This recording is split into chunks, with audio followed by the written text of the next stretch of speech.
Salut, aujourd'hui je vais aborder le gate, l'effet gate, définir ses paramètres et proposer plusieurs exemples d'utilisation. Ici donc nous avons le gate dans Ableton. Le premier paramètre c'est le threshold et va nous permettre de définir un volume précis à partir duquel on entendra le son et en dessous duquel on n'entendra pas le son. Ensuite on a le return qui est lié au threshold.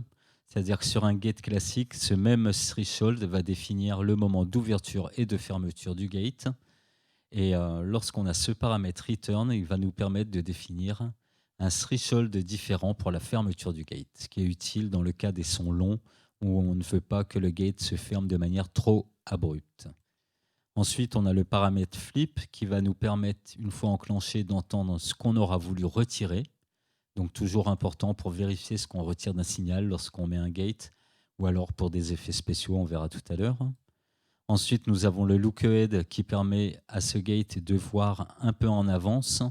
Dans le cas d'attaques vraiment serrées, quand on veut des attaques en dessous d'une milliseconde, c'est intéressant de mettre ce look ahead à 10 millisecondes, lui, pour que le gate puisse voir 10 millisecondes avant qu'on entende ce son.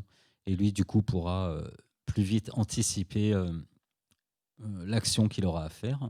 Par défaut, il est à 1.5. Voilà, ensuite, nous avons l'attaque, la vitesse avec laquelle le gate va s'ouvrir. Donc voilà, là, quasiment instantanément. Par défaut, il s'ouvre à 3,5 millisecondes, une fois que le signal aura traversé le threshold. Ensuite, on a le hold, qui veut dire tenue en anglais. Donc, combien de temps en millisecondes ce gate va rester ouvert. Par défaut, il est à 10 millisecondes. Donc, je le laisse là. Très lié au hold, on a le release. Donc, combien de temps le gate va mettre pour se fermer. Donc, se fermer instantanément dès que le signal va passer sous le threshold, cette barre bleue, ou alors attendre 15 millisecondes une fois que le signal sera passé en dessous du threshold. Donc là, pour la même chose que le return, c'est-à-dire on va choisir des releases assez longs en fonction de la longueur du son. Donc des sons longs demanderont un release plus long pour ne pas avoir des fermetures trop abruptes du gate. Voilà, et le dernier paramètre s'appelle le floor. Donc le floor va déterminer le volume du son qu'on voudra être gaté. Donc tout le son qui sera en dessous de ce threshold, on choisit si on veut qu'il soit inaudible complètement, donc à moins l'infini dB, ou alors moins 40 dB ou moins 12 dB. Donc en gros, à moins l'infini, quand le floor est à moins l'infini, là il s'agit vraiment d'un gate, c'est-à-dire que ça coupe complètement le son. Et si on laisse passer un petit peu de son, on passe en mode expander. Généralement, ces unités s'appellent des expander gates. Donc à partir du moment où on laisse quand même un volume pour tout le signal qui est sous le threshold, c'est un expander. Et si ce volume est complètement éteint, donc si le floor est à moins l'infini, là on parle de gate, effectivement. Donc voilà la batterie sans gate. Et je vais allumer le gate.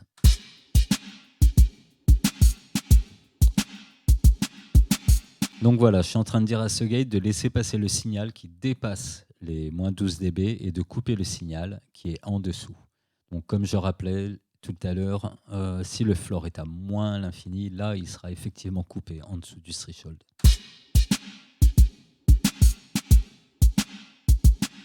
Ok, donc on peut réaborder ce petit paramètre return qui est un peu un second threshold pour la fermeture du gate. Donc je vais le mettre à 0 comme s'il n'y en avait pas.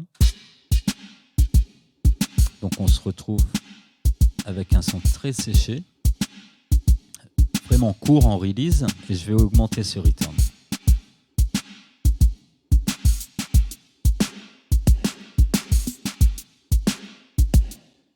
Donc on peut entendre que le signal prend plus de temps à se refermer parce que c'est à partir de ce volume-là que le gate va se refermer. Donc c'est pour ça qu'on entend plus de signal. Donc je ramène ce potard en arrière progressivement pour que vous entendiez.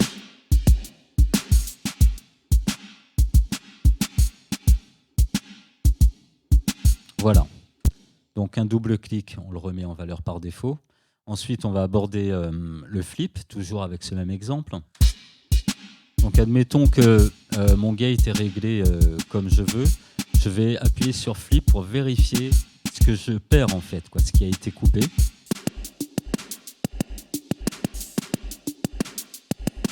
Voilà. Et là, je me rends compte d'un premier truc, que toutes les attaques, qu'on entend les pep, ok, toutes les attaques ont été coupées du signal efficace ici. Donc généralement, quand on est sur des drums, on va jouer avec des attaques beaucoup plus serrées pour ne pas avaler, entre guillemets, le transient, quoi, l'attaque du son. Donc essayons de bouger cette attaque.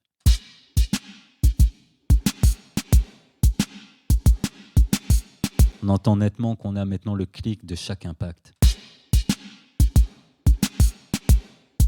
Je repousse l'attaque pour bien qu'on entende.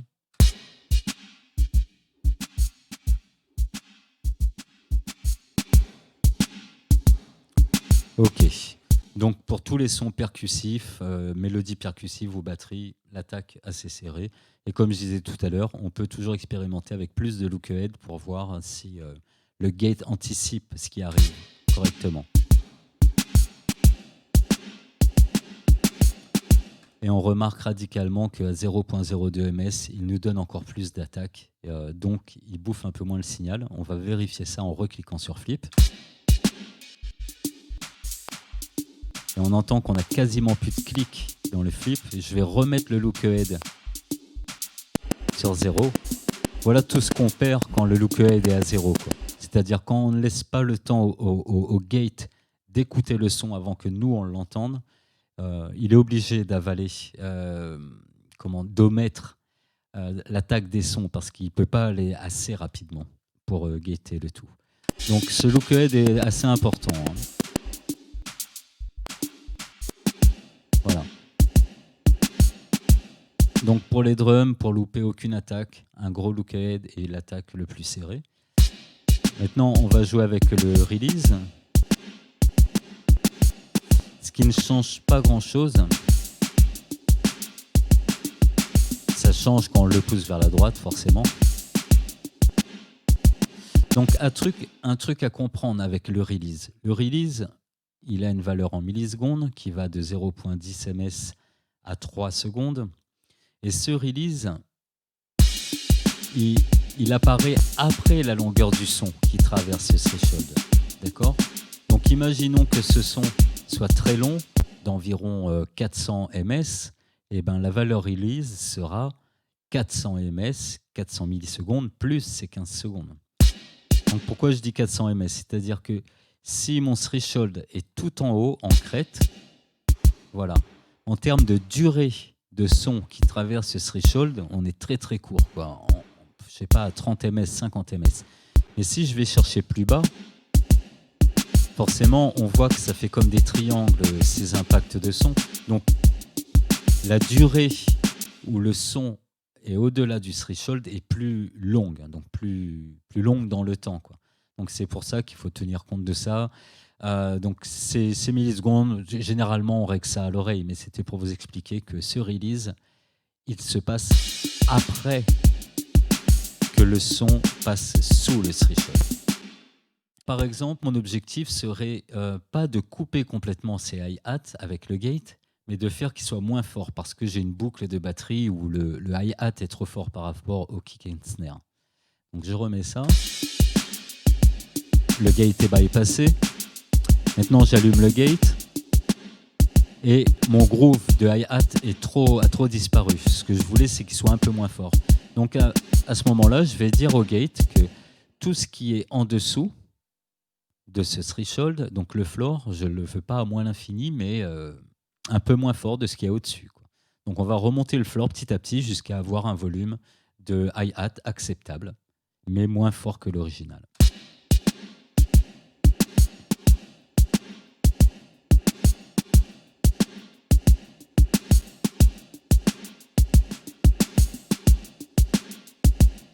Par exemple, je bypass.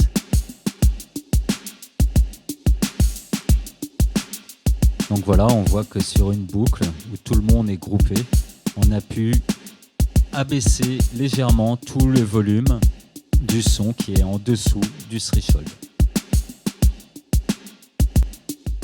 Voilà, et comme tout à l'heure, si on met le flip, on entend ce qu'on a abaissé en plus fort. Donc voilà, c'est un deuxième exemple d'utilisation de ce gate. Bon, maintenant, on va parler du sidechain gate. Donc je vais bypasser cette batterie, le gate sur cette batterie, et allumer un oscillateur de bruit. Donc ici, j'ai mis un opérateur avec juste du bruit, au lieu de mettre une sinusoïde. Donc voilà, ce bruit, il est là. Voilà notre bruit. Bon, maintenant, ce que je veux, c'est que ce bruit se déclenche qu'à partir du moment où j'ai des impacts de batterie. Ok, donc je vais le mettre bien fort, qui nous agace. Voilà. Donc j'ai mis sur cette piste de noise, de bruit, donc, qui est constant, hein, c'est un clip avec une note constante qui va dans un synthé qui génère du bruit aléatoire, du bruit blanc. Donc voilà, j'ai mis un gate là-dessus. J'allume ce gate et j'ouvre le petit onglet via le triangle qui s'appelle le sidechain, qui va nous permettre de définir une autre piste audio qui va déclencher ce gate. Donc une piste audio dont le signal va être pris en compte par ce threshold, et c'est quand ce signal qu'on aura emprunté ailleurs dans l'arrangement dépassera ce threshold qui fera apparaître donc ce bruit. Donc 100, ça nous donne ça. Donc, sans noise gate. Avec le noise gate, on n'entend plus rien parce que le threshold est au-dessus du noise. Et maintenant, j'allume le sidechain et je vais lui dire d'aller prendre le signal du drum. Donc audio from, drum. Voilà. Donc je fais un solo sur un solo ou alors muter ce drum. Voilà. On n'entend que le bruit maintenant, et le bruit qui passe dans un gate dont la batterie est le déclencheur. Donc de la même manière, on peut toucher à ces histoires d'attaque, de floor.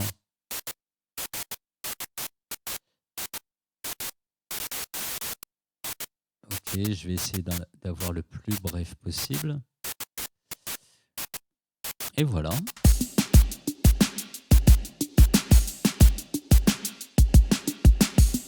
Donc ça a l'air insignifiant du bruit. Du bruit, c'est quoi? Pour savoir comment c'est utile, petite parenthèse, le bruit, c'est un son qui envoie dans toutes les fréquences en même temps. Donc quand quelque chose manque de punch ou manque de présence, même dans les synthés, il y a des oscillateurs de bruit. C'est intéressant de faire ce genre de technique de sidechain noise, donc du bruit sidechainé par les drums ici, quoi.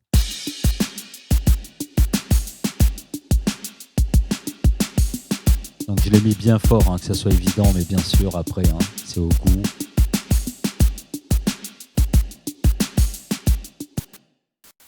Donc ici j'ai un instrument de pads. Voilà, de la même manière, je vais mettre un gate. J'ai déjà mis un gate sur ce pad. Je l'allume.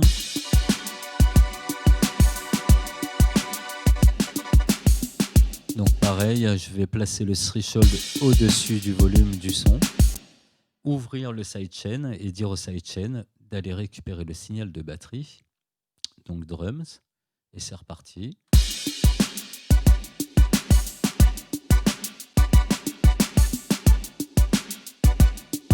Donc là, c'est quelque chose qui peut être intéressant pour changer de la monotonie d'une nappe dans un arrangement.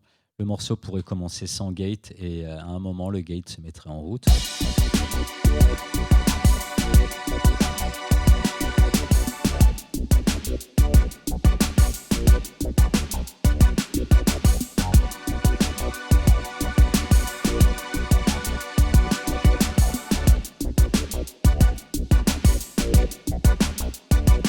Voilà, là c'est la batterie qui le déclenche. Couper cette basse. Donc toujours pareil, on peut aller jouer avec les releases et les holds, les attaques.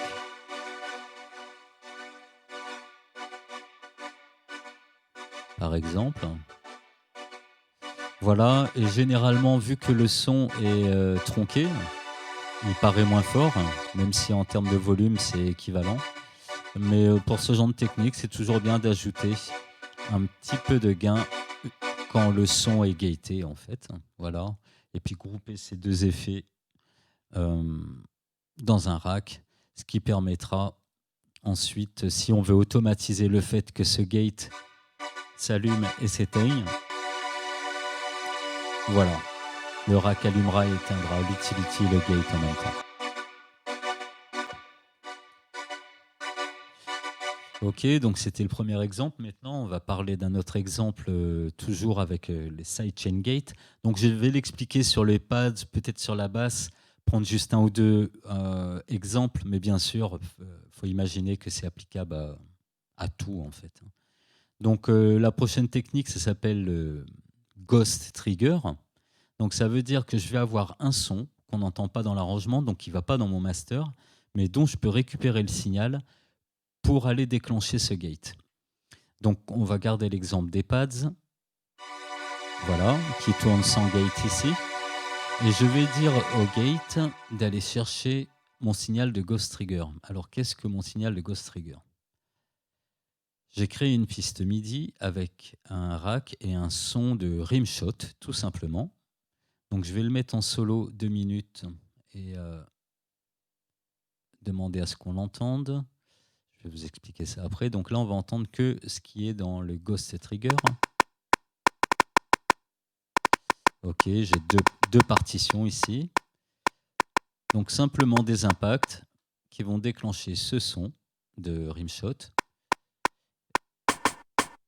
Voilà, et ce même son que j'ai vraiment écourté pour que le trig soit le plus court possible, pour avoir plus de contrôle sur le release de mon gate tout à l'heure.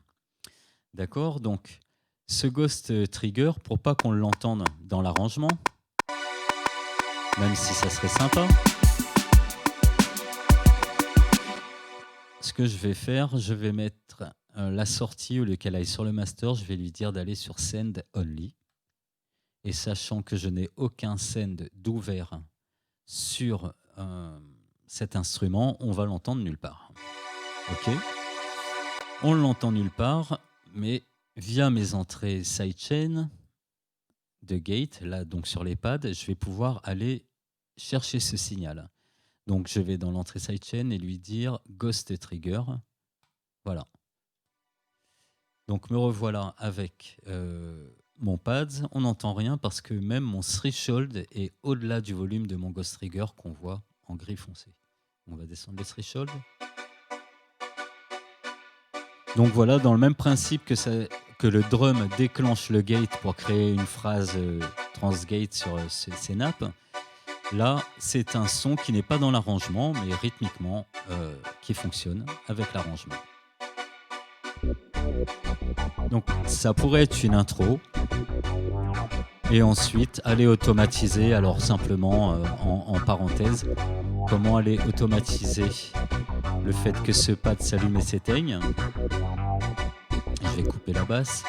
On va sur la piste pad, on clique sur l'onglet automation. Je vais cliquer sur le paramètre que je veux automatiser, donc là, le on-off. Voilà, et on va bosser ça ici. Donc je vais lui dire qu'au début, il le laisse en app, donc qu'il éteigne ce gate, qu'il l'allume ensuite et qu'il le rééteigne ensuite. Voilà, et on aura un truc comme ça.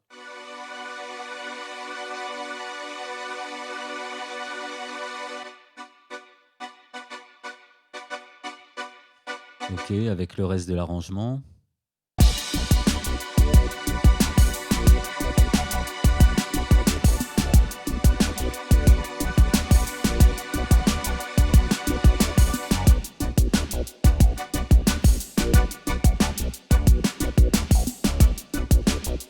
Et bien sûr, vu que j'ai fait plusieurs partitions de gate, de l'autre côté, donc mon premier clip MIDI avec mon rimshot et mon deuxième, je vais lancer le deuxième.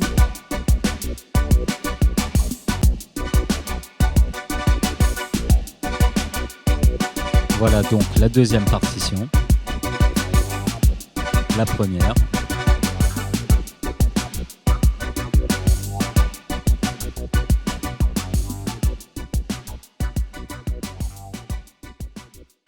Prenons le cas de figure d'avoir une reverb dont on ne peut pas régler la longueur. Bon, celle-là on peut, mais c'est pour illustrer ce cas de figure. Donc comme une spring au studio, en fait, une spring verb, on peut rarement régler son decay, mais on voudrait avoir une reverb beaucoup plus courte. Donc celle-là, elle est assez massive, hein. Donc voilà. Imaginons que je veux envoyer mes drums à ce volume dans la reverb et que cette reverb n'a que cette longueur.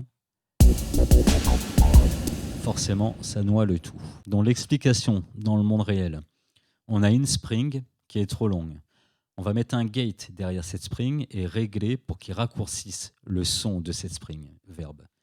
Mais vu que quand le son d'une reverb s'éteint, il s'éteint très progressivement, le moment où le son va aller en dessous du threshold ne sera pas super précis. Donc, on rajoute une entrée sidechain sur ce gate qui est après la spring, et cette entrée sidechain, elle va être contrôlée par l'envoi d'auxiliaire. Donc, en reprenant le trajet à l'endroit, on a un aux. Sur cet aux, on branche un câble Y. La première partie du câble va dans la reverb pour l'audio, et la deuxième partie du câble va dans l'entrée sidechain du gate qui est placé après la reverb. Ok, donc voilà, ça c'était pour le monde réel. Pour le monde d'Ableton, c'est un peu plus simple, il y a moins de câbles. Donc on place un gate après cette reverb. Voilà. On allume le gate.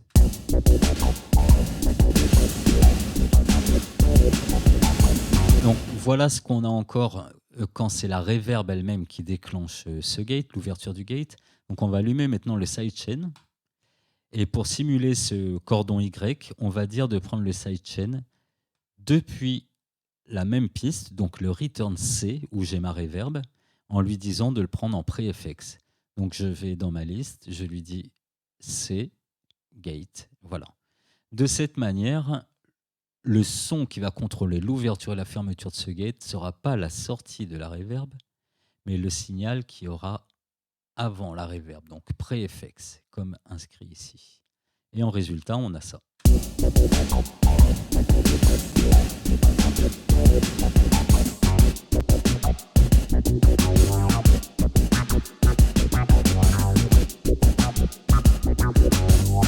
Donc je rappelle qu'on sort ça d'une reverb qui fait cette taille. Okay.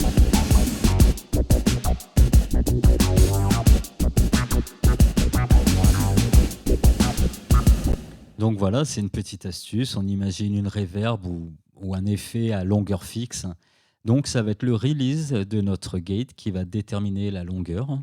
Le floor va déterminer si en dessous du threshold on l'entendra ou pas, ou peu. Et voilà, et de cette manière, via un seul aux, un seul envoi d'aux, on va pouvoir contrôler et l'envoi dans la reverb et l'impact qui va déterminer que ce gate s'ouvre pour ne pas envahir le mix.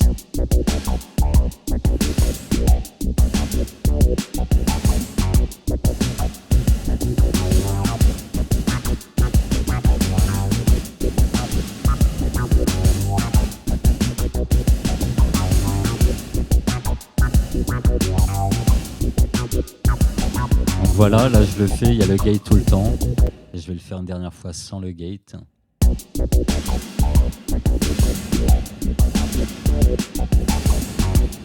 Voilà.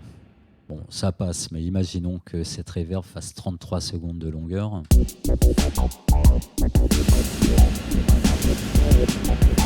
Voilà. Ce serait vite le bazar. Et avec notre histoire de gate...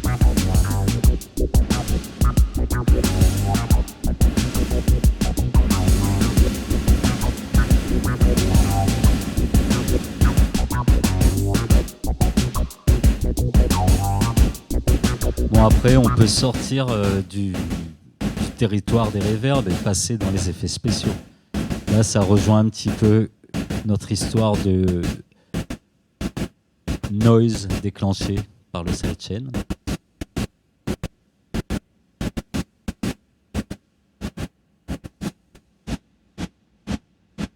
Voilà pourquoi je pense que c'est un instrument de sculpture aussi, tout comme le compresseur. Avec, sans.